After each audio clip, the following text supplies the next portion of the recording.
সুম্মা লানাতিয়ান্নাহুম মিন বাইনি আইদিহিম ওয়া মিন খালফিহিম ওয়া আন আইমানিহিম ওয়া আন শামাইলিহিম ওয়া লা তাজিদু আকসারাহুম শাকিরিন।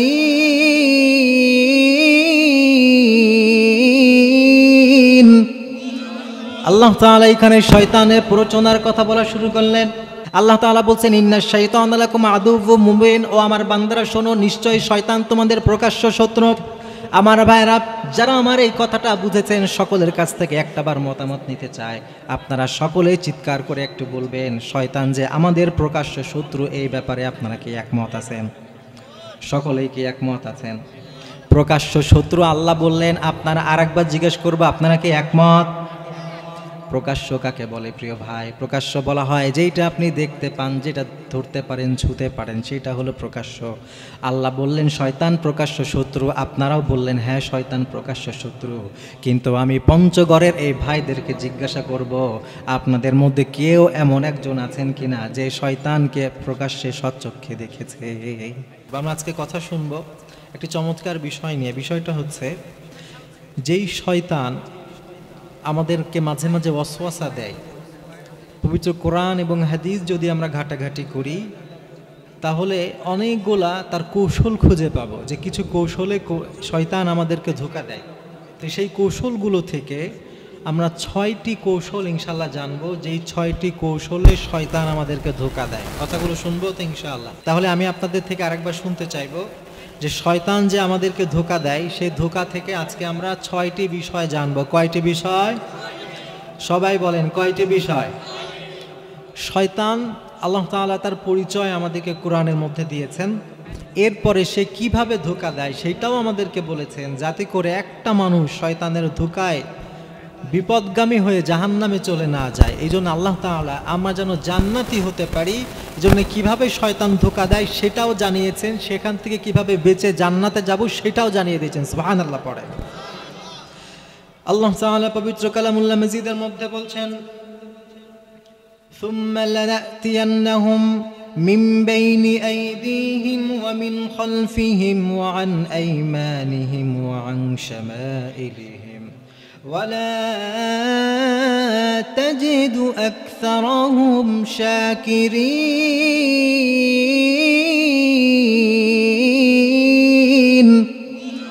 আল্লাহ তাআলা এখানে শয়তানের প্ররোচনার কথা বলা শুরু করলেন। রাব্বুল আলামিন বলছেন, যে শয়তান আমি দুনিয়াতে তোমাদের কাছে পাঠিয়েছি, এই শয়তান কোনো সাধারণ শয়তান নয়। এই শয়তান আল্লাহ তাআলাকে বলছে, ও আমার আল্লাহ, আমাকে যখন তুমি শয়তান হিসাবে বানালে, যখন আমি শয়তান হয়ে গেলাম, আমি তোমার সাথে চ্যালেঞ্জ করলাম, তোমার যত বান্দারা থাকবে, তোমার সব বান্দাদের সামনে পিছনে ডানে বামে যেদিক থেকে পারি আমি ধোঁকা দিয়ে ওদের মনে ওয়াসওয়াসা দিয়ে তোমার জান্নাতের পথ থেকে সরিয়ে তোমার সব বান্দাদেরকে জাহান্নামে নিয়ে যাব। নাউজুবিল্লাহ পড়েন। প্রিয় ভাইরা, এবার মাথা ঠান্ডা করে বা চমৎকার একটা কথা বুঝবেন, যেই না শয়তান এই চ্যালেঞ্জ দিল আল্লাহ তাআলাকে, আমার আল্লাহ তাআলা শয়তানের এই চ্যালেঞ্জটা অ্যাকসেপ্ট করে নিলেন। এরপরে রাব্বুল আলামিন শয়তানকে এক চমৎকার কথা বলেছেন। এই কথাটা যখন শুনবো আমরা সকলে এই সমস্যারে চিৎকার দিয়ে সুবহানাল্লাহ পড়ার জন্য রেডি হয়ে যাই। রেডি আছেন তো ইনশাআল্লাহ? সুবহানাল্লাহ পড়তে রাজি আছেন তো? প্রিয় ভাইরা খেয়াল করবেন, শয়তান যেই না বলল, ও আল্লাহ তোমার বান্দাদেরকে আমি ডানে বামে সব দিক থেকে ধোঁকা দিয়ে জাহান্নামে পাঠিয়ে দিব, আমার রাব্বুল আলামিন তখন শয়তানকে ঘোষণা করে বলেছিলেন, ও শয়তান শুনে রাখ, তুই যদি আমার বান্দাদেরকে ধোঁকা দিয়ে ওয়াসওয়াসা দিয়ে জাহান্নামের কিনারায় নিয়ে যেতে চাস, তবে আমি রাব্বুল আলামিন রহমত করার একটা ঘোষণা দিতে চাই। রাব্বুল আলামিন বলছেন, আমি ঘোষণা দিলাম, তুই যদি আমার বান্দাদেরকে ধোঁকা দিয়ে জাহান্নামের কিনারায় নিয়ে যেতে চাস, আর আমার বান্দা যদি একবার তাফসীর মাহফিলগুলোতে যায়, একবার যদি কোরআনের সংস্পর্শে আসে, আর যদি একটাবার শুধুমাত্র তওবা করে, তুই আমার বান্দাকে যতই জাহান্নামের কিনারায় নিয়ে যাস না কেন, আমি আমার বান্দাকে জাহান্নামের কিনারা থেকে টান দিয়ে জান্নাতের ভিতরে ঢুকিয়ে দিব। রাব্বুল আলামিন চমৎকার একটা ঘোষণা আমাদেরকে দিয়ে দিলেন, কিন্তু এটার জন্য শর্ত হচ্ছে তাফসীর শুনতে হবে, কোরআন শুনতে হবে, কোরআন অনুযায়ী নিজের জীবন গড়তে হবে। ঠিক কিনা প্রিয় ভাই? একটুখানি সাউন্ড আসছিল, এটা কই গেল ভাই? ভিতরে কি হরেন নাই? এই বক্সগুলো ছাড়া বাইরে আরো সাউন্ড নাই। সবগুলোতে একটু দিয়ে দেন। বাইরেও তো নাকি সাউন্ড আসছে না, কি সমস্যা হলো? আবার এই যে আওয়াজ আসে, একটা নয়েজ আসে, এইটা থাকলে তো আমরা আলোচনা করতে পারবো না। এত কষ্ট করে কতগুলো ভাই আলহামদুলিল্লাহ চলে আসছেন। সাউন্ডটা ঠিক করেন প্রিয় ভাই। আমরা দোয়া করি যেন আল্লাহ তাকে সাউন্ডটা সুন্দর করার তৌফিক দেখ। পড়েন আমিন। বকাবাধ্য করার কিছু নাই, ও ট্রাই করছে, ও সর্বোচ্চটা চেষ্টা করছে। আমরা দোয়া করতে থাকি সাউন্ডটা ঠিক হয়ে যাক। যেহেতু সময় কম, আমার কথা অনেক বেশি, আপনারা শুনবেন তো ইনশাআল্লাহ। তাহলে আমরা একটা কথা বুঝলাম যে শয়তান আমাদেরকে ডানে বামে পেছনে সব দিক থেকে কি করবে? ধোঁকা দিতে থাকবে। কিন্তু আমরা যদি তওবার দরজা বাড়িয়ে দেই, তাহলে আমাদের হাত ধরে জান্নাতে দিয়ে যাবেন কে? এরপরে প্রিয় ভাই, শয়তান কিভাবে আমাদেরকে ধোঁকা দিবে আমরা একটি একটি করে জানবার চেষ্টা করব। আল্লাহ তাআলা বলছেন সূরা ফাতিরের 6 নম্বর আয়াত, ইন্নাশ শাইতানা লাকুম আদুউন ফাত্তাখিযুহু আদুওয়া ইন্নামা ইয়াদউ হিসবাহু লিয়াকুনু মিন আসহাবিস সাঈর। সুবহানাল্লাহ পড়েন। আল্লাহ তাআলা এখানে সর্বপ্রথম শয়তানের পরিচয়টা তুলে ধরলেন। রাব্বুল আলামিন বলছেন, ও আমার বান্দারা শোনো, শয়তান কি, শয়তানের পরিচয়টা শোনো।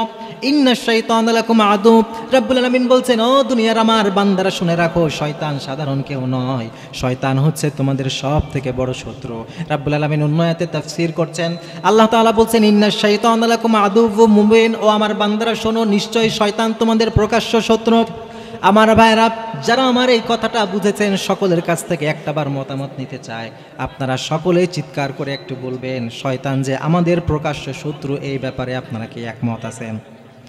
সকলেই কি একমত আছেন? প্রকাশ্য শত্রু আল্লাহ বললেন, আপনারা আরেকবার জিজ্ঞেস করবো, আপনারা কি একমত? প্রকাশ্য কাকে বলে প্রিয় ভাই? প্রকাশ্য বলা হয় যেটা আপনি দেখতে পান, যেটা ধরতে পারেন, ছুঁতে পারেন, সেটা হলো প্রকাশ্য। আল্লাহ বললেন শয়তান প্রকাশ্য শত্রু, আপনারাও বললেন হ্যাঁ শয়তান প্রকাশ্য শত্রু। কিন্তু আমি পঞ্চগড়ের এই ভাইদেরকে জিজ্ঞাসা করব, আপনাদের মধ্যে কেউ এমন একজন আছেন কিনা যে শয়তানকে প্রকাশ্যে সচক্ষে দেখেছে? আছে কেউ? আছে? একজন থাকলে হাত তুলবেন যে এই মোড়ের দোকানে চা খেতে যাচ্ছিলাম, তখন শয়তানের সাথে আমার দেখা। এমন কেউ আছে প্রিয় ভাইয়েরা?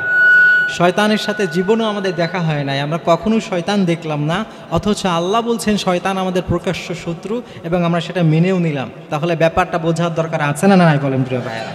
আপনারা শুনবেন তো ইনশাআল্লাহ। যদি উতবা সাইবা তারাও আল্লাহকে বিশ্বাস করতো, কিন্তু তারা মূর্তিকে ভায়া মানতো। আমার ভাইরা স্পষ্ট কথা মনে রাখবেন, যারা আল্লাহকে আল্লাহ মানার পরেও মাঝখানে একটা ভায়া মাধ্যম তৈরি করবে, আবু জাহেলের ঈমান আর তাদের ঈমানের মাঝে কোনো পার্থক্য নাই, ঠিক কিনা? আমার ভাইরা ঠান্ডা মাথায় তাফসীরটা বুঝবেন, শিরিক কিভাবে আমাদের রন্ধে রন্ধে ঢুকে গিয়েছে। এই জন্য আমার ভাই আজ থেকে নিয়ত করেন, আল্লাহ আর বান্দার মাঝখানে কোনো ভায়া মাধ্যম আমরা করব না। রাজি আছি তো ইনশাআল্লাহ? প্রিয় ভাইরা, এইভাবে শিরিক করে। আর একটা শিরিকের উদাহরণ দেয় আপনাদের কাছে, সময় খুব স্বল্প। এটা আপনাদের পঞ্চগড়, আপনাদের এলাকা নিয়ে আমাদের কাছে অনেক রকমের দুঃসংবাদ আছে ভাইরা। আপনাদের পঞ্চগড়ের বিভিন্ন এমন সমস্ত জায়গা, যে জায়গাগুলোতে দরিদ্রতার হার বেশি, ওই সমস্ত জায়গাগুলোতে খ্রিস্টান মিশনারিরা গিয়ে গিয়ে আমাদের মুসলমানদের ঈমানগুলোকে হরণ করে নিচ্ছে। এজন্য আপনাদের সতর্ক হওয়ার দরকার আছে না নাই বলেন? সতর্ক হওয়ার দরকার আছে না? আমি একটা জাস্ট উদাহরণ দিব তাফসীরের মাধ্যমে, যে তারা কিভাবে আমাদের পঞ্চগড়ের মুসলমানদের, সহজ সরল মনা মুসলমানদের ঈমানগুলোকে বের করে দিচ্ছে।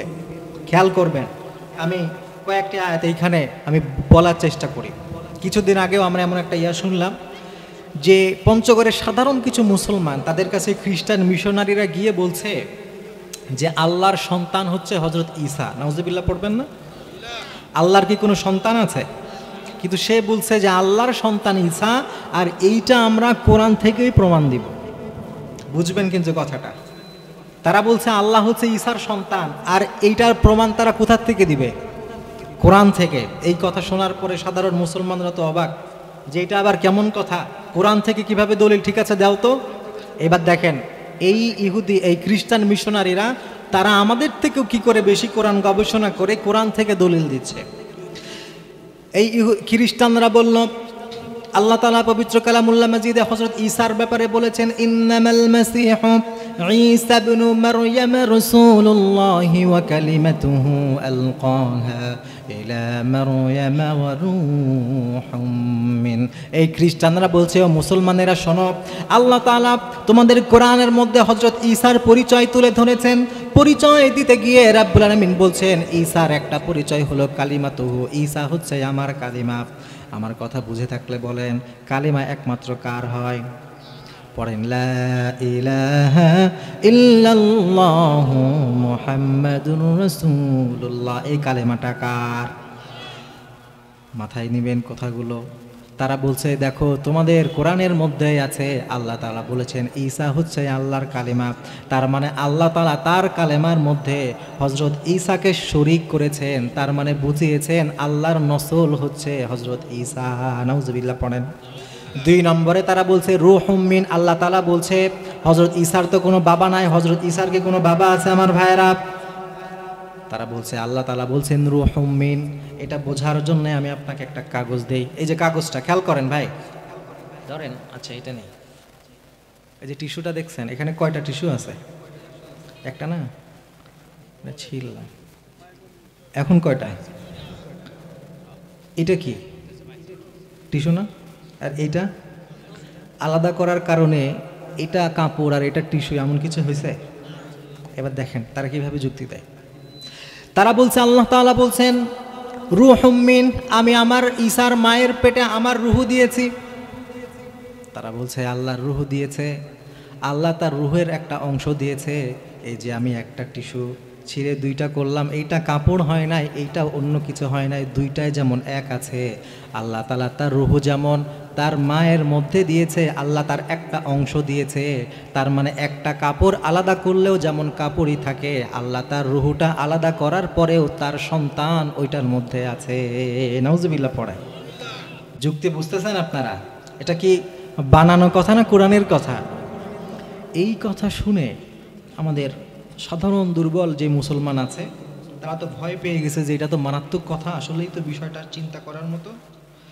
তখন এই পঞ্চগড়ের অনেক সাধারণ মুসলমান তারা ঈসাই ধর্ম গ্রহণ করে খ্রিস্টান হয়ে যাচ্ছে। নাউজুবিল্লাহ পড়ে। অন্তত পক্ষে তারা এতটুকু বিশ্বাস করছে যে হযরত ঈসা তিনি নাকি আল্লাহর সন্তান। নাউজুবিল্লাহ পড়ে। তাহলে এই জিনিসগুলার যে জবাব, এটা আমাদের জানার থাকার দরকার আছে না নাই বলে প্রিয় ভাইয়েরা? আমরা একটুখানি দেখেন, কয়েক মিনিটের মধ্যে আমরা এটার একটা চমৎকার কি বলে উত্তর আমরা ইনশাআল্লাহ পবিত্র কোরআন থেকে দেওয়ার চেষ্টা করি। এই খ্রিস্টানরা বলল আল্লাহ তাআলা প্রথমে বলেছে যে কালিমাতুহু, ঈসা হচ্ছে আল্লাহর কালেমা। এটা বলার পরে খ্রিস্টানরা বলছে হযরত ঈসা যেহেতু আল্লাহর কালেমা, আল্লাহ যেহেতু তার কালেমার মধ্যে হযরত ঈসার অংশ রেখেছেন, এই জন্য হযরত ঈসা আল্লাহর সন্তান। এবার আপনি খেয়াল করে আরেকটা বিষয় দেখেন, আল্লাহ তাআলা যে হযরত ঈসাকে সৃষ্টি করেছেন তার তো কোনো বাবা ছিল না, তাহলে আল্লাহ কি দিয়ে সৃষ্টি করলো? আল্লাহ তাআলা পবিত্র কোরআনের মধ্যে সূরা ইয়াসিনের মধ্যে বলেছেন তিনি যখন কোনো কিছু সৃষ্টি করতে চান উনি শুধু বলেন কুন, সাথে সাথে হয়ে যায়। সুবহানাল্লাহ পড়েন। আল্লাহ যদি কোনো কিছু সৃষ্টি করতে যায় উনি শুধু কি বলেন? কুন, না সাথে সাথে ওইটা। এই যে কুন শব্দটা আছে এইটাকে বলা হয় কালেমায়ে কুন। এটাকে কি বলে? না, সবার মুখ থেকে শুনতে চাই, এটাকে কি বলে? কালেমায়ে কুন। তার মানে এই কুনটাও একটা কালেমা। আর আল্লাহ তাআলা হযরত ঈসাকে বাবার মাধ্যমে সৃষ্টি করেননি, তার কালেমায়ে কুনের মাধ্যমে সৃষ্টি করেছেন। এই জন্য আল্লাহ বলেছেন হযরত ঈসা হচ্ছে আমার কালেমার অংশ, অর্থাৎ কুনের অংশ। আর এইটাকে ওরা অপব্যাখ্যা করে লা ইলাহা ইল্লাল্লাহ এটার সাথে লাগিয়ে দেয়। নাউজুবিল্লাহ পড়ে। আপনারা কি বুঝতেছেন প্রিয় ভাইরা কিভাবে তারা আমাদের দিমাগের মধ্যে ঢুকায়? 2 নম্বরে বুঝবেন, তারা যে বলল আল্লাহ তাআলা রূহ দিয়েছেন হযরত ঈসার মায়ের মধ্যে, সেইখান থেকে হযরত ঈসা তৈরি হয়েছে। তারা বলল হযরত ঈসা তার জন্য যখন আল্লাহ তাআলা তার নিজের রূহটা দিয়েছে, তার মানে আল্লাহর একটা অংশই হযরত ঈসা, তার মানে হযরত ঈসাই হচ্ছে আল্লাহর ছেলে। নাউজুবিল্লাহ পড়েন।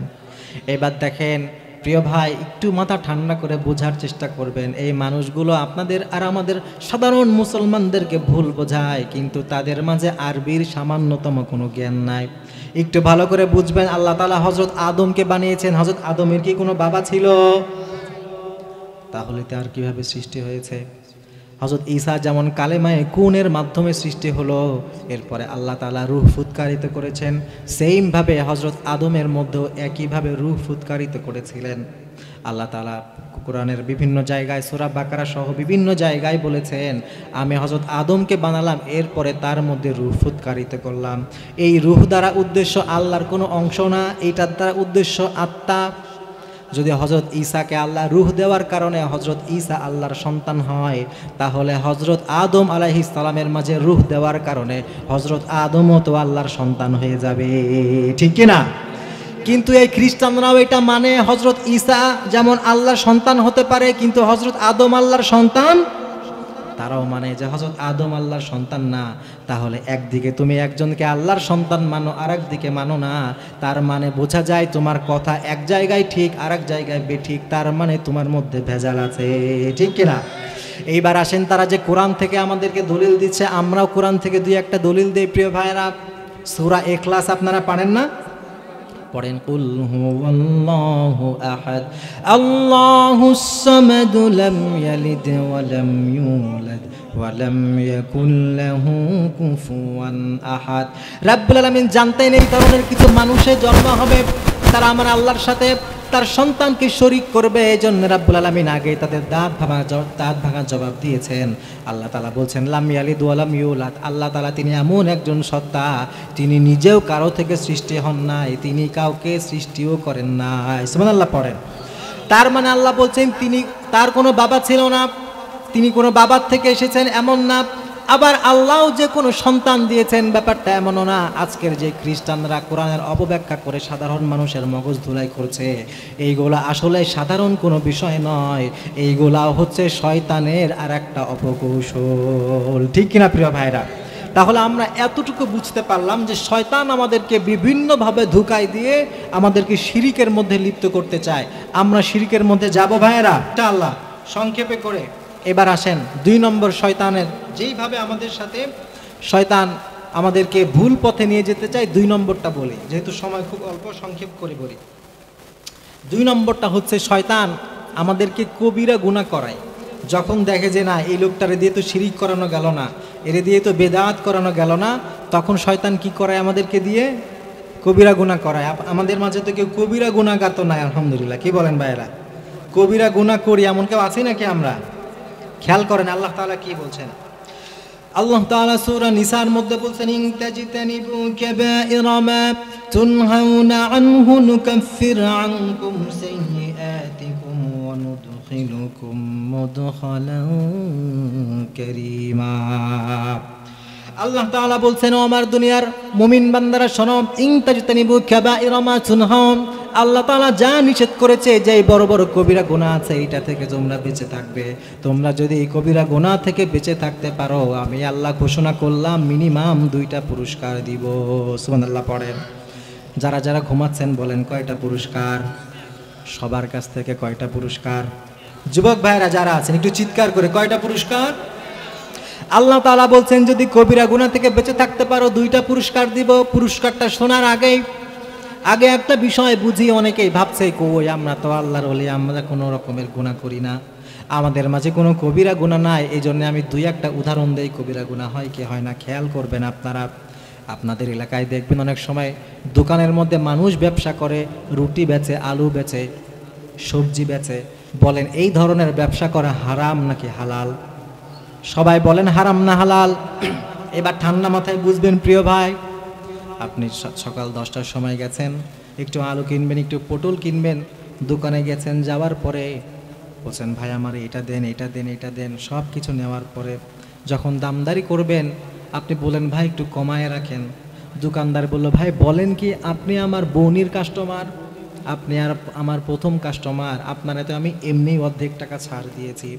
এই যে লোকটা আপনাকে প্রথম বোনির কাস্টমার বলছে, আপনি আসলে 41 নাম্বার। বুঝেন নাই বোধ হয় কথা? আমার কথা বুঝে থাকলে বলেন, এরকম হালাল একটা জিনিসকে হারাম করে বেচে এরকম দোকানদার আছে না নাই? আপনাদের এলাকায় নাই ভাই? আপনাদের এলাকায় নাই? না না না, আমি ঢাকার কথা বলছি। হ্যাঁ, এইবার আর একটা বলি, খেয়াল করেন। মুর্শিদের ইমাম সাহেব আছেন নাকি? আপনাদের মসজিদের ইমাম সাহেব গেছে বাজার করতে, মাছ দেখে একটা পছন্দ হয়েছে, ইমাম সাহেব মাছ কিনবে, দোকানদার মাছ ব্যবসায়ী বলছে, আল্লাহ মসজিদের ইমাম সাহেব আসছেন, হুজুর নেন নেন, এইটা তো আমি আপনার জন্যই রাখছি, এটা নেন। হুজুর বলছে কত রাখবেন? আর হুজুর আপনি আমাকে টাকার কথা বলেন, আপনি নেন তো, আপনার জন্য এটা 100% ছাড়, আপনি যা মন চাই দেন। কত দিব? দিয়েন হুজুর 400 করে রাখেন। হুজুর বেশি হয়ে যায় না ভাই? হুজুর আপনার কাছে কি দামদারি করা যায়? বাস হুজুরে দিয়ে দিছে। আসলে মাছটা সকাল থেকে পড়ে আছে, কেউ কিনে না। হুজুর সহজ সরল মোনা পেয়ে বলছে অর্ধেক দাম লেস করে দিয়েছে। আসলে 400 টাকার জিনিস 800 টাকায় বেচে পকেট কাটছে। আছে না নাই বলেন? এই যে ভাই হালাল জিনিস আপনি ঘুরায়ে পেঁচিয়ে আপনি হারাম করে নেন। প্রিয় ভাই, যদি আপনি ব্যবসায়ী হন মনে রাখবেন এই সবগুলা হচ্ছে কবিরা গুনাহ। আমার নবী বলেছেন মান গাশশা ফালাইসা মিন্না, যারা এইভাবে ধোঁকাবাজি করবে এরা মুসলমানদের অন্তর্ভুক্ত না। ঠিক কিনা বলেন?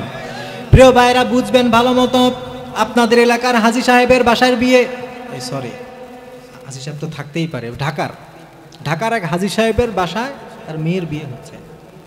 বিয়েতে ফরজ হচ্ছে ইজাব আর কবুল। আপনি বলবেন বিয়ে করছি, উনি বলছেন হ্যাঁ কবুল করছি, বিয়ে শেষ, সাক্ষী লাগবে। আর নবীজি বলেছেন সম্ভব হলে একটা ছাগল বা কিছু একটা দিয়ে উলিমা করো, তাও ছেলের বাসায়, আর মাঝখানে একটা ওয়াজিব আছে দিনমোহর। এই তো বিয়ের কাহিনী, ঠিক কিনা বলেন? কিন্তু খেয়াল করে দেখবেন বিয়ের 7 দিন আগে মেহেদি পার্টি, 3 দিন আগে নাচানাচির পার্টি, আর 1 দিন আগে বাজারের সব থেকে বড় বড় 2টা বক্স এনে সারা রাত ধরে ঢিসকাও আছে না না।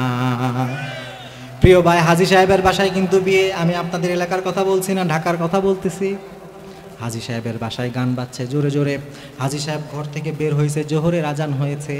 ইমাম সাহেব বলছে কি হাজী সাহেব, আপনার বাসায় যদি ঢিসকিয়া হয় অন্যের বাসায় কি হবে? হাজী সাহেব বলে আরে হুজুর রাখেন তো, একটা দিনই তো করবে, আছে না নাই এমন হাজী? হাজী সাহেব বলছে মাত্র একটা দিনই করবে, পোলাপান মানুষ, আজকে একটু করতে দিন, চলেন মিয়া নামাজের সময় নামাজে যাই। আরে আপনার বাসায় এইরকম ওপেনলি গুনাহের কাজ হয় আর আপনি নামাজ পড়তে যান, কিন্তু আপনার সন্তান কবিরা গুনাহ করে, আপনি কিছু বলেন না। আপনি আসলে শয়তানের ধোঁকায় পড়েছেন, ঠিক কি না? আমার ভাইরা, এইভাবে যদি সমাজের বাস্তবতাগুলো তুলে ধরতে থাকি, একটার পর একটা আসবে আর দেখবেন আমরা সবাই ধরা খেয়ে গেছি। এই জন্য আল্লাহ তাআলা বলছেন কবিরা গুনাহ থেকে বাঁচো, শয়তানের ধোঁকা থেকে বাঁচো। আর একটা উদাহরণ দিব আর একটা উদাহরণ। হ্যাঁ, ঘুমাই গেছেন আপনারা, বিরক্ত হচ্ছেন। আর একটা উদাহরণ দেই। হাজী সাহেবের বাসায় বিয়ে, আবার হাজী সাহেবের কাছে আপনাদের এলাকায় ভয় পায়, আবার পরে বাসায় যাইতে পারি কি না পারি, ওই দিকের কথাই বলি। হাজী সাহেবের বাসায় বিয়ে, বিয়ের দিন অনেক আত্মীয় স্বজন আসছে। নানি আসছে 60 বছর বয়স, একেবারে কুজা হয়ে গেছে, সাথে তার নাতনি বলে না আপনাদের এদিকে, কি বলে? নাতনি তো। নানি হাতে মোজা, পায়ে মোজা, একদম বোরকা দিয়ে চোখটাও দেখা যায় না, মাথাটা কুজা হয়ে গেছে। একটা লাঠি নিয়ে ভর করে ঠক ঠক করতে করতে বিয়ে বাড়িতে আসছে। কিন্তু তার যে নাতনি বয়স মাত্র 17, তার বুকে উন্নাটাও নাই, আছে না নাই? আরে ভাই, তুমি যে এত কিছু পড়ছো, তুমি তো ডেট ফেল, যেটার দরকার ছিল ওইটারিতে তুমি কিছুই দাও নাই। যদি বলে কি গো, তোমার তো এটা দরকার ছিল না, তুমি করলেও পারতে, না পড়লেও পারতে, কিন্তু যেইটারে দরকার ছিল ওইটারে কেন দেও নাই? নাতনি আস্তেই করে ওই দিক দিয়ে চলে গেছে, আর নানি বলছে এখনই একটু বয়স করে নিক, আমাদের মতো বুড়া হলে আর কি করবে। এইরকম চিন্তা ভাবনা আছে না নাই বলেন? আরে আমার ভাই, চিন্তা করবেন যুবক বয়স, এটাই তো ইসলামের জন্য জীবন দেওয়ার বয়স, ঠিক কিনা? আর সারা পৃথিবীতে আপনি খেয়াল করবেন, যদি ইসলামের ইতিহাস দেখেন, আমাদের যুবকদের দেখবেন আর আমাদের আগের যুবকদের দেখবেন। আমাদের আগের যুবকরা যারা এই সারা পৃথিবীতে ইসলামটাকে ছড়িয়ে দিয়েছে, 17 বছরের মোহাম্মদ বিন কাসেমের নাম শুনেছেন আপনারা? মোহাম্মদ বিন কাসেম সিন্ধু বিজয় করেছিল। একজন নারী, মুসলিম নারীকে হিন্দু রাজারা বন্দী করেছিল। সেই সুদূর আরব থেকে চলে এসেছে যে আমার একটা বোন কোনো কাফেরের কাছে বন্দী থাকবে, আর আমি তার যুবক ভাই আর আমি ঘরে বসে থাকবো, এটা হতে পারে না। সে সুদূর ওইখান থেকে ছুটে এসে গোটা সিন্ধু জয় করে কাফেরদের থেকে তার বোনকে ছিনিয়ে নিয়েছে।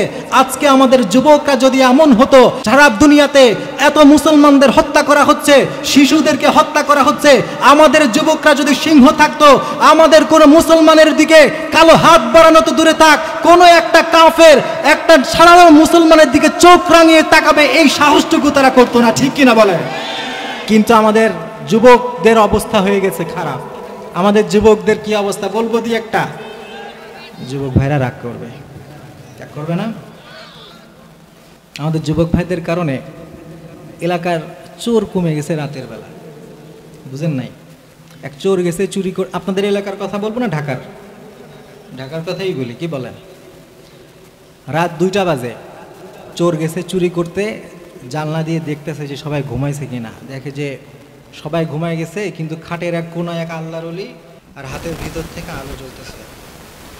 চোর বলছে মাশাআল্লাহ, এই যুগে এমন যুবক আছে আল্লাহর কাছে মুনাজাত করে আর হাতের ভিতর থেকে আলো বের হয়, এই ঘরে তো চুরি করা যাবে না। চোর চলে গেছে। একজন আল্লাহ হবার কিন্তু অলরেডি বলছে ভাই, একটু পরে বলেন। আবার 3টা-4টার দিকে আবার চিন্তা করতেছে, আরে আজকের রাতটা খালি যাবে, যা আর একবার যাই, দেখি মনে হয় তাহাজ্জুদ পরে ঘুমাই পড়ছে।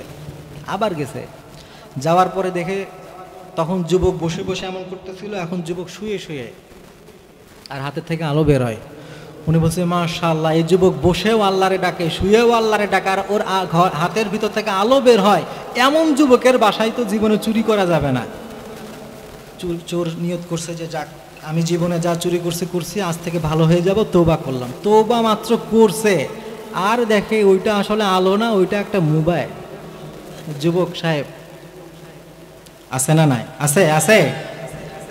যুবক ভাইরা কি বলেন, এরকম করে না আমাদের যুবকেরা? আমাদের যুবকদের জন্য চোররাও টেনশনে পড়ে গেছে। যুবক ভাই, আমাদের তেমন হওয়ার কথা ছিল না। আমি হাসতে হাসতে বললাম ভাই, কিন্তু মনে রাখবেন এই যে যৌবন, এটা বেশি দিনের না। হঠাৎ একদিন পিছনে তাকিয়ে দেখবেন আপনার চুলটাও সাদা হয়ে গেছে, ঠিক কিনা? প্রিয় ভাইরা, এই জন্য মনে রাখবেন যুবক ভাই, অনেক বুড়া মানুষ আছেন, তারাও সবাই মনে রাখবেন। এই বুড়া মানুষের একটা উদাহরণ দিই নাকি? রাগ করবেন না তো? যুবক ভাইদের ব্যাপারে বললাম, আমাদের ইনশাআল্লাহ আমাদের দেবীগঞ্জের আমাদের মুরব্বীরা খুব ভালো, আলহামদুলিল্লাহ। আমি আমার ঢাকার কথা বলি, বুড়া হয়ে গেছে, চায়ের দোকানে বসছে, একটা চা নিয়ে আস্তে আস্তে করে চা খায়। কেন জানেন? যে সিরিয়ালটা শুরু হয়েছে ওটা শেষ হতে আরো কিছু সময় লাগবে। আমি যদি 1 ঢোকে 2 ঢোকে খেয়ে ফেলি, তাহলে দোকানদার মাইন্ড করবে যে কি গো, এক চা দিয়ে আর কতক্ষণ, আছে না নাই বলেন? তোমার 1 পা কবরে চলে গেছে মিয়া, তুমি চায়ের দোকানে বসে বসে এখনো টিভি দেখো। আমি যদি 50 বছরেও ভালো না হয়, কখন আমার মৃত্যু চলে আসে, এভাবেই হয়তো একদিন আজরাইল আমাকে নিয়ে যাবে, আমার আর ভালো হওয়া হবে না, ঠিক কিনা বলেন? আরো আরেক ধরনের আছে ভাই, সাদা দাড়ি পেকে গেছে, মাথায় টুপিও আছে, নামাজ পড়ে 5 ওয়াক্ত। হঠাৎ একদিন এক যুবক ভাইয়ের কিছু টাকা পয়সার দরকার, এলাকার মুরব্বীর টাকার অভাব নাই, কিন্তু খরচ করার জায়গা নাই। যুবক ভাই এলাকার ওই মুরব্বীর কাছে গিয়ে বলছে, চাচা আমার ইমিডিয়েট 5,000 টাকা দরকার, আপনার তো খরচ করার জায়গা নাই, আপনি যদি 5,000 টাকা আমাকে ধার দিতেন বড়ই উপকার হতো। মুরব্বী চাচা মসজিদে যাচ্ছিল, যুবকের কথা শুনে বলছে, দূর, নামাজ পড়তে যাচ্ছে, খালি ডিস্টার্ব করে, যাওয়া বেটা, পকেটে টাকা নাই। যুবক আবার আসছে, বলে চাচা টাকাটা আমার খুব বেশি দরকার, আপনি যদি মেহেরবানি করে দিতেন আমার অনেক উপকার হতো। এরপরেও মুরব্বী দিতে চায় না, বলে আমি বলছি না আমার পকেটে টাকা নাই, বেটা সর। এবার যুবক বুঝছে কাজ হবে না, চাচার কানে কাছে আস্তে আস্তে সে বলছে, চাচা আমি কি 5,000 নিয়ে 5,000 ফিরাই দিব নাকি? 5,000 দিবেন, 7 দিন পরে 7,000 করে ফিরাই দিব। বুঝেন নাই? সুদের কারবার বুঝেন নাই? যেই শুনছে চাচা মিয়া যে 5,000-এরটা 7,000-এ ঘরে ঢুকবে, পকেটে ঢুকবে, আরে নামাজের সময় হয়ে গেছে, বললাম তো পকেটে না, এর টাকা তো বাড়ি, তুই বাসায় চল, তোরে দিচ্ছি, আছে না নাই বলেন? এইরকম প্রিয় ভাইয়েরা, এই যে বয়স হয়ে গেছে, এরপরে সুদের কারবার ছাড়তে পারলেন না, বয়স হয়ে গেছে, এরপরেও টিভি দেখা ছাড়তে পারলেন না, চায়ের দোকানে বসে গিবতের কমিটি আছে না নাই?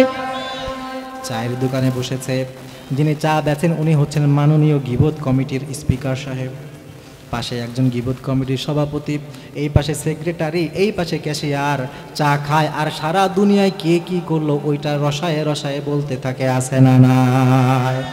আমার আল্লাহ তাআলা বলছেন দুনিয়ার মানুষ ভালো মতো বুঝবে এই সবগুলা হচ্ছে কবিরা গুনাহ।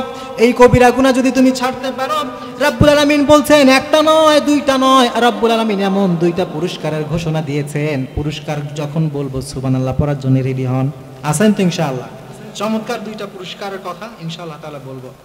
আল্লাহ তাআলা বলছেন যদি তোমরা এই কবিরা গুনাহ থেকে বেঁচে থাকতে পারো, রব্বুল আলামিন বলছেন এক নম্বর তোমাদেরকে আমি যেই পুরস্কার দিব, আল্লাহ তাআলা বলছেন ইন তাজতানিবু কাবাইরা মা তুনহাউনা আনহু নুকাফির আনকুম সাইয়্যাতিকুম। আল্লাহ বলছেন ও আমার উম্মতেরা, যদি এই কবিরা গুনাহ থেকে তুমি বেঁচে থাকতে পারো, আমি রব্বুল আলামিন ওয়াদা করলাম কবিরা গুনাহ থেকে বেঁচে থাকার পরে ছোটখাটো যদি কোনো গুনাহ তুমি করে ফেলো, যদি ভুল ভ্রান্তি তোমার হয়ে যায়, আমি রব্বুল আলামিন ওইটা গায়েবী ভাবে ঢেকে দিয়ে ওই গুনাহগুলো তোমাকে মাফ করে তোমাকে পরিশুদ্ধ করব। সুবহানাল্লাহ পড়ে ভাই। এতটুকুই বলে আল্লাহ ক্ষান্ত হন না, এবার একটু বড় সুবহানাল্লাহ পড়ার জন্য রেডি হন। আমার আল্লাহ তাআলা বলছেন ও আমার উম্মত, আমার বান্দারা শোনো, যদি তুমি কবিরা গুনাহ থেকে বেঁচে থাকো তাহলে আমি তোমার সব গুনাহ মাফ তো করব, এতটুকু করেই ক্ষান্ত হব না। আমি রব্বুল আলামিন ঘোষণা করলাম তুমি যদি শুধুমাত্র কবিরা গুনাহ থেকে বেঁচে থাকতে পারো, আমি তোমার জন্য জান্নাতের ঘোষণা দিলাম। রব্বুল আলামিন বলছেন ইন তাজতানিবু কাবাইরা মা তুনহাউনা আনহু নুকাফির আনকুম সাইয়্যাতিকুম ওয়া নুদখিলুকুম মুদখালান কারীমা। আল্লাহ বলছে কবিরা গুনাহ থেকে বেঁচে থাকো, ছোট ছোট সব গুনাহ মাফ করব আর তোমাকে আমি জান্নাতের বাসিন্দা বানিয়ে দিব। আর আমার আল্লাহর এই কথাগুলো শয়তানের সহ্য হয় না, এজন্য শয়তান যখন দেখে আল্লাহর বান্দারা শিরিক করে না, আল্লাহর বান্দারা বিদআত করে না, তখন তারা ঘুরিয়ে পেঁচিয়ে আমাদেরকে কবিরা গুনাহের মধ্যে ঢুকিয়ে দিতে চায়। আমার কথা যদি বুঝে থাকেন আজকে অঙ্গীকার করতে হবে জীবনে যতদিন বেঁচে থাকি কবিরা গুনাহ ইনশাআল্লাহ করব না। রাজি আছি তো ইনশাআল্লাহ? হাত তুলে আল্লাহকে একটু দেখাই, লিল্লাহি তাকবীর। আল্লাহ তাআলা হাতগুলো কবুল করুন, পড়েন আমিন। কয়টা বলছি ভাই? দুইটা। মাশাআল্লাহ, আল্লাহ তার হায়াত বাড়াক, পড়েন আমিন। দুইটা বলছি, আমার সময় কম, আমি হয়তো আর সর্বোচ্চ 15 মিনিট বলতে পারবো। আপনারা কি কষ্ট পাচ্ছেন না? কার একটু বলবো ভাইয়েরা? অনেকে মনে হচ্ছে ঘুম চলে আসছে, ঘুম আসছে। আমি একটু তাকবীরের একটা কন্টেস্ট করে নেই 1 মিনিটের মধ্যে, এরপরে শুরু করি। বিয়ে করেন নাই কারা কারা? হাত তোলেন তো দেখি। বিয়ে করেন নাই এখনো যুবক ভাইয়েরা? মাশাআল্লাহ, হাত নামাই। আমি একটা প্রতিযোগিতা করি, আমি প্রথমে যারা বিয়ে করেছে আমাদের যারা মুরব্বী চাচারা আছে আমি তাকবীর দিব, যারা বিবাহিত আছেন আপনারা তাকবীরের উত্তর দিবেন, ঠিক আছে ইনশাআল্লাহ? এরপর আমার যে যুবক ভাইরা বিয়ে করে নাই আমি তাকবীর দেব, তারা উত্তর দিবে। আজকে প্রমাণ হবে যে আমাদের যুবক ভাইরা বিয়ে করার উপযুক্ত হয়েছে কিনা, ঠিক কিনা বলেন? মুরব্বী বাবাজি যারা আছেন আপনারা তাকবীর দেওয়ার জন্য রেডি আছেন তো ইনশাআল্লাহ?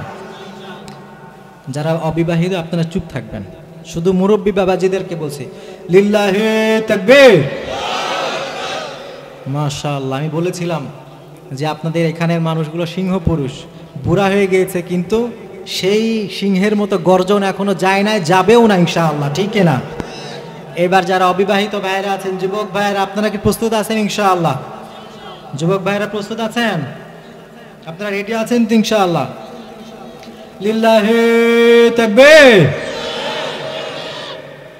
কি হলো? কারা কারা জিতলো? কারা? উভয়ে সমান সমান নাকি? আচ্ছা, অনেকে বলবে যে হুজুর এখানে আপনি তো দল অভুক্ত করে দিলেন, এমনি মতানৈক্য বাঁচে না, বিবাহিত অবিবাহিত দল ভাগ ভাগ করে দিলেন। আমি দল ভাগ করতে চাই না, আমি চাই এখন বিবাহিত অবিবাহিত সবাই মিলে একটা তাকবীর দিবে, অত্র এলাকা থেকে শয়তান পালাবে। রাজি আছেন তো ইনশাআল্লাহ? সকলেই তৈরি আছেন তো ইনশাআল্লাহ? যুবক ভাইয়েরা, মুরব্বী চাচায়েরা সবাই তৈরি আছেন তো ইনশাআল্লাহ? লিল্লাহি তাকবীর। শয়তান আছে না গেছে? ভাগছে না ইনশাআল্লাহ? ভারতে গেছে? আগেই তো কিছু আছে নাকি? কি বলেন? আমাকে এগুলো বলতে নিষেধ করা হয়েছে, বলতেছি। আচ্ছা, আমরা এখন তৃতীয় তাফসীরে যাই। শয়তান যখন দেখে কবিরা গুনাহ করেও একে পার পেয়ে গেল, ও চলে গেল, তখন আমাদেরকে ছোট ছোট গুনাহগুলোকে সহজ করে দেয় যে তুই ছোট ছোট কিছু কাজ করতে পারিস, সমস্যা নাই। দেখেন আল্লাহ তাআলা কি বলছেন। আল্লাহ তাআলা বলছেন পবিত্র কালামুল্লাহ মাজিদের মধ্যে, ওয়াকফিদ লাহুমা জানাহাদ দুল্লি মিনার রাহমাতি ওয়া কুর রাব্বিরহামহুমা কামা রাব্বায়ানি সগীরা। এরপরে রব্বুল আলামিন সূরা নূরের 15 নম্বর আয়াতের মধ্যে বলছেন, ইজ তালাকাউনাহু বিআলসিনাতিকুম ওয়া তাকুলুনা বিআফওয়াহিকুম মা লাইসা লাকুম বিহি ইলম। রাব্বুল আলামিন বলছেন, ও আমার বান্দারা শোনো, কিছু কথা এমন আছে যেইগুলা তোমরা নিজেদের কাছে অনেক সাধারণ মনে করো, তুচ্ছ মনে করো, কিন্তু আমি রাব্বুল আলামিন ঘোষণা করলাম ইনদাল্লাহি আযীম, তোমাদের কাছে সাধারণ মনে হলেও ওই কথাগুলো আমার কাছে অনেক বেশি গুরুত্বপূর্ণ। প্রিয় ভাইরা খেয়াল করবেন, নবী সাল্লাল্লাহু আলাইহি ওয়াসাল্লাম এটা তাফসীরে চমৎকার কথা বলেছেন। আমার নবীজি বলছেন সাধারণ গুনাহগুলোকে তোমরা হালকা মনে করবে না, তার একটা চমৎকার ব্যাখ্যা আমার নবী দিয়েছেন। আমার নবী বলছেন সাহাবীদেরকে মনে করে একটা ফাঁকা জায়গায় একটা কাফেলা এসেছে। নবীজি বলছেন সব কাফেলার প্রত্যেকটা সদস্যকে বলা হলো এখন রান্না করা হবে, রান্নার কোনো খড়ি নাই, তোমরা সবাই এই মাঠের মধ্যে ছড়িয়ে পড়ো, লাকড়ি ছোটোখাটো ডাল যে যা পারো তাই নিয়ে এসব।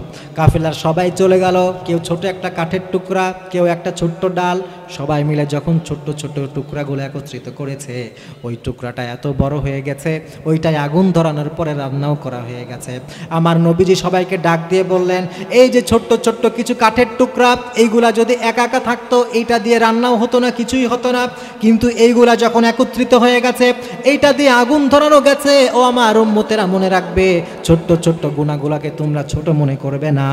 এই ছোট্ট ছোট্ট গুনাহ যখন একত্রিত হয়ে যায়, স্তূপ আকারে হয়ে যায়, একটা ছোট কিছু ডাল একত্রিত হলে যেমন রান্না করার জন্য আগুন জ্বালানো যায়, ছোট ছোট কিছু গুনাহ একত্রিত হলে ওই গুনাহগুলো জাহান্নামে পোড়ানোর জন্য যথেষ্ট হয়ে যায়। নাউজুবিল্লাহ পড়েন। এজন্য আমার ভাইরা নিয়ত করতে হবে ছোট কোনো গুনাহ ইনশাআল্লাহ আমরা করব না, রাজি আছি তো ইনশাআল্লাহ। দুই একটা ছোট গুনার উদাহরণ দিব ভাইরা। আপনাদের এলাকায় একজন চোখ নাই, এই কানা এদিকায় বলে না, এই ল্যাংলা এদিকায় ডাকেন, এরকম অমক শালা টালাও তো আছে, বলে না এগুলা, অমকের বাচ্চা অমকাই এদিকায়, হাসতে হাসতে খেলতে খেলতে যুবক ভাইয়ের এই যে গালি দেয়, সে মনে করে এইগুলা সাধারণ একটা বিষয়, কিন্তু সে জানে না তার এই গালিগালাজের মধ্যে তার জন্য জাহান্নামের লাকড়ি জমা হয়ে গেছে। এই জন্য ছোট ছোট কাজ করা যাবে না। মুরব্বি চাচা গিয়েছেন উজু করার জন্য, গরমকাল, উজু করতে গিয়ে ট্যাপটা ছেড়ে দিয়েছে, ভাই একটুখানি মুখের মধ্যে পানির নিয়ে কুলি করছে, এইভাবে দাঁতগুলা এইভাবে ব্রাশের মতো করতেছে, ট্যাপটা এইভাবে ছাড়া, মুরব্বি এইভাবে তার দাঁত পরিষ্কার করে, এইদিকে 1.5 লিটার পানি পড়ে শেষ, আছে না নাই বলেন? উনি চিন্তা করছে মাসে সপ্তাহে সপ্তাহে তো 20 টাকা করে দেই, একটু পানি পড়লে সমস্যা কি? আপনি মনে করছেন পানি পড়লে একটু সমস্যা কি? আপনি আসলে জানেন না এই ছোট্ট একটা কাজ আপনার আমলনামায় গুনাহ হিসাবে লেখা হয়েছে। হাঁটতে হাঁটতে যাচ্ছেন, পান খেতে খেতে একজনের সুন্দর একটা দেয়াল সুন্দর করে রং করা, পানের পিকটা ঠুস করে আপনি দেয়ালে ফেলে দিলেন, এইটা একটা গুনাহ। এরকম ছোট খাটো বড় কত গুনাহ আমরা আমাদের জীবনে করে ফেলি। আমার ভাই আজ থেকে নিয়ত করেন ছোট বড় সব রকমের গুনাহ থেকে বেঁচে থাকার চেষ্টা করব ইনশাআল্লাহ। রাজি আছেন তো? সময় একেবারে কম, 4-5 মিনিট আছে, সংক্ষেপে এবার আমি 2-1টা বলি। এখন মনে করেন ছোট গুনাহ থেকেও আমরা বেঁচে ফিরলাম, শয়তান তখনও ছাড়ে না, সে তখন তার 4 নম্বর যেই কৌশল আছে সেইটা অবলম্বন করে। 4 নম্বর কৌশল কি জানেন? আপনার দিয়ে শিরিক করানো গেল না, কবিরা গুনাহ করানো গেল না, ছোট ছোট গুনাহ করানো গেল না, তখন ও আপনাকে ফুসলিয়ে ফাঁসলিয়ে কিভাবে সওয়াবের কাজ, ভালো কাজ কম করানো যায় সেটার চেষ্টা করবে।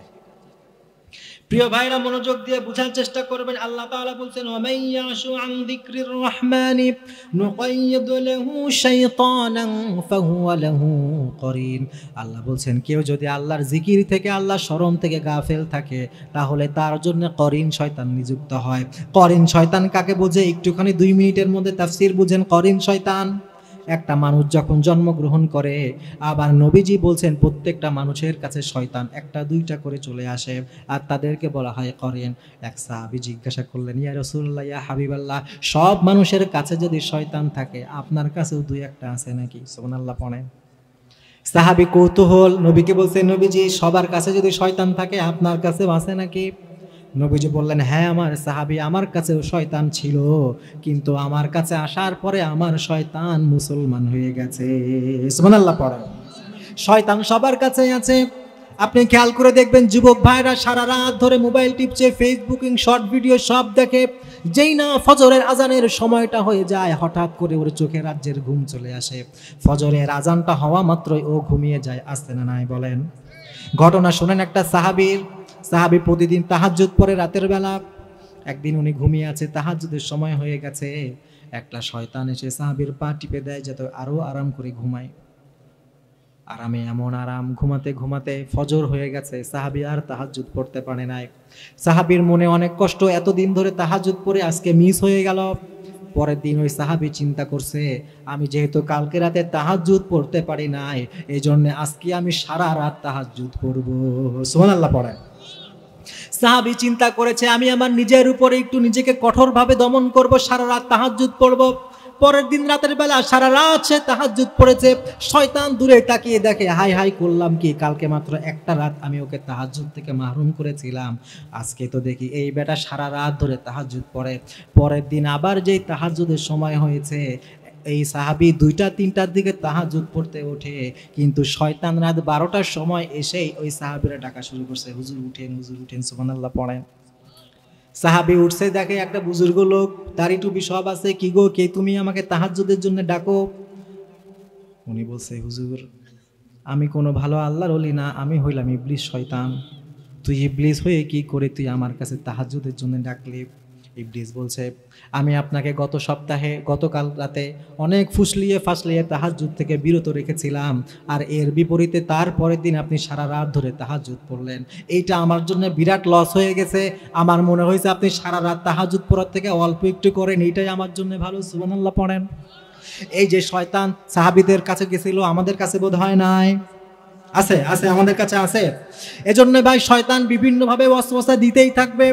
যেই দেখবেন মুয়াজ্জিন আজান দিয়ে দিয়েছে, সাথে সাথে 2 বন্ধু আসবে, বন্ধু নতুন একটা বাইক কিনছি, চল একটু বাইকে করে একটা টান দিয়ে আসি। এইদিকে মুয়াজ্জিন আজান দেয়, উনি বলছে, আরে আজান দিল, নামাজটা পড়ে যায়। আরে বন্ধু, নামাজ তো তুই কতই পড়তে পারবি, কিন্তু নতুন বাইকে প্রথম তোর নিয়ে উঠবো, এইটা কিন্তু আর হবে না। বন্ধু চলে গেছে, এইদিকে মুয়াজ্জিন আজান দেয়। এরকম হয় কিনা বলেন? মুয়াজ্জিন আজান দিয়েছে, হাইয়া আলাস সালাহ, হাইয়া আলাল ফালাহ। এইদিকে ক্রিকেট খেলা হচ্ছে, বিপিএল, আইপিএল। আমার বন্ধু বসে বসে খেলা দেখে, মুয়াজ্জিন আজান দেয়, কিন্তু তার আজানের দিকে কোনো ভ্রুক্ষেপ নাই, সেই টিভি দেখতেছে। এইরকম আছে না নাই বলেন? এই জন্য প্রিয় ভাই মনে রাখবেন, শয়তান এইগুলো সবসময় ওয়াসওয়াসা দিতেই থাকে। এই জন্য আমার শেষ কথা হচ্ছে, শয়তান যতবার ওয়াসওয়াসা দিবে, শয়তানের বিরুদ্ধে আমরা যুদ্ধ ঘোষণা করলাম, ঠিক তো ইনশাআল্লাহ? একটা শেষ কথা, কথা শেষ, নামাজ বাদ দিব না ইনশাআল্লাহ। যত কিছু যাই বললাম, জীবনে অন্তত পক্ষে আজকে নিয়ত করে এই তাফসির মাহফিল থেকে যে নামাজ আমরা আজীবন পড়বো। রাজি আছি তো ইনশাআল্লাহ? নামাজ পড়লে শয়তান সব থেকে বেশি কি হয়? নারাজ হয়। এজন্য শয়তানের বিরুদ্ধে লড়াই করা সব থেকে বড় হাতিয়ার হচ্ছে নামাজ। নামাজ পড়বো তো ইনশাআল্লাহ? নাকি বলবেন হুজুর নামাজ না পড়লেও ইমান ঠিক আছে? হ্যাঁ, ইমান ঠিক আছে। নামাজেরই কইলে কথা, দেখাই কত অজুহাত, মাজায় ব্যথা পায়ে ব্যথা, আরো দেখাই গিরাবা, ঠিক কিনা? রুকু সেজদা করতে নাকি, রুকু সেজদা করতে নাকি মাজাই লাগে টান, এরা শিক্ষিত শয়তান, এরা শিক্ষিত শয়তান, ঠিক কিনা বলেন? ওয়াজ মাহফিল হইলে কোথাও সেথায় যেতে চাই না মন, রাত জেগে দেখতে পারে সুন্দরী মাইয়ার নাচন, ঠিক কিনা? 2 আঙ্গুলের চিপায় আবার, 2 আঙ্গুলের চিপায় আবার বিড়ি মারে টান, এরা কিসের মুসলমান, এরা কিসের মুসলমান, এরা কিসের মুসলমান, এরা কিসের মুসলমান? মুসলমান হতে পারবে? যা কিছু বললাম, আল্লাহ আমাকে এবং আপনাদের সকলকে আমল করার তৌফিক দিক। সকলে পড়েন আমিন। আমরা শয়তানের ওয়াসওয়াসা থেকে যেন বাঁচতে পারি, আল্লাহ তাআলা আমাদের সকলকে কবুল করুন, পড়েন আমিন। আর আমাদের যে যুবক ভাইরা এটা করলো, এটা যেন তারা কন্টিনিউ করতে পারে। আপনারা যুবক, আবাল, বনিতা যারা আছেন, সকলে মিলে এই তাফসির মাহফিল আজীবন হোক, এটা চান তো ইনশাআল্লাহ? সকলে ঐক্যবদ্ধভাবে এই তাফসির মাহফিলটা কিয়ামত পর্যন্ত জারি রাখবেন তো ইনশাআল্লাহ? আল্লাহ তাআলা আমাদের সকলকে কবুল করুন, সকলে পড়েন আমিন।